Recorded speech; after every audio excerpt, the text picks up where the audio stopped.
દ્વારકા જિલ્લા કોંગ્રેસ દ્વારા પીજીવીસીએલ કચેરીનો ઘેરાવ, કાર્યપાલક ઇજનેર મારફત ઉર્જા મંત્રીને પત્ર પાઠવ્યો।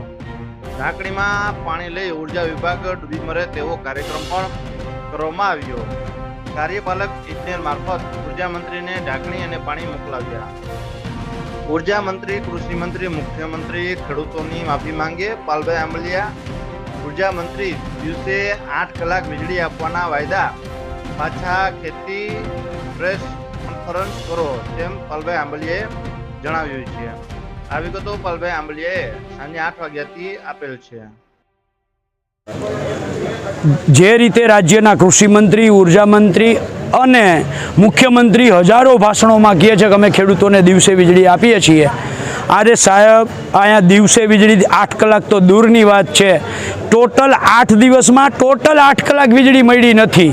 એટલે આજે વડોદરા સબ ડિવિઝનના તમામ ખેડૂતો અને ખંભાળિયા ડિવિઝનની અંડરમાં આવતા ડિવિઝનના ખેડૂતોએ સાથે મળી એક ઢાંકણી અને પાણી લઈ આવી આપના ખંભાળિયાના કાર્યપાલક ઇજનેરના માધ્યમથી ઢાંકણી અને પાણી બંને મોકલું છે।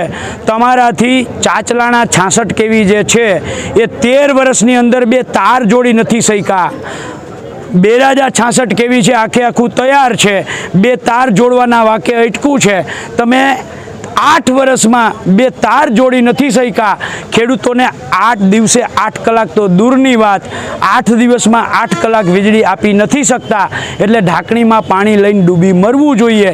એટલે આજે ઢાંકણી, પાણી બધું જ લઈ અને કાર્યપાલક ઇજનેરના માધ્યમથી મોકલાવ્યું છે। ઉર્જા મંત્રી